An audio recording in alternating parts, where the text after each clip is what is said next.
ನಮಸ್ಕಾರ ವೀಕ್ಷಕರೇ, ನ್ಯೂಸ್ ಫಸ್ಟ್ಗೆ ಸ್ವಾಗತ. ನಾನು ವಾಸುದೇವ್ ಮಾರ್ನಾಡ್. ಮೊದಲಿಗೆ ಹೆಡ್ಲೈನ್ಸ್.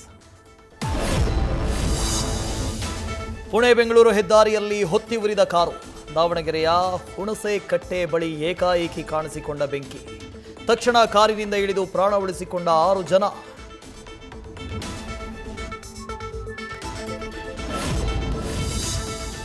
ಮನಸ್ಸು ಕದಲಿದರೆ ಸರ್ಕಾರಕ್ಕೆ ಅಪಾಯ. ಡಿಕೆ ಶಿವಕುಮಾರ್ಗೆ ಸಿಎಂ ಆಗೋ ಯೋಗ ಇದೆ. ಸರ್ಕಾರದ ಬಗ್ಗೆ ಮೈಲಾರಲಿಂಗೇಶ್ವರ ಕಾರ್ಣಿಕ ಭವಿಷ್ಯ.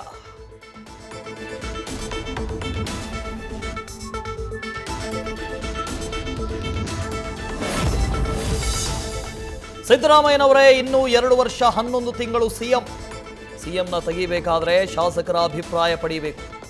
2.5 ವರ್ಷ ಅಧಿಕಾರ ಹಂಚಿಕೆ ಒಪ್ಪಂದ ಸುಳ್ಳು ಎಂದ ಬಸವರಾಜ ರಾಯರೆಡ್ಡಿ.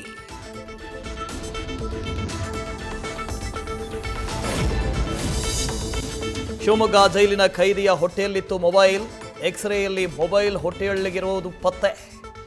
ದೌಲತ್ಗೆ ಸರ್ಜರಿ ಮಾಡಿ ಮೊಬೈಲ್ ಹೊರತೆಗೆದ ವೈದ್ಯರು.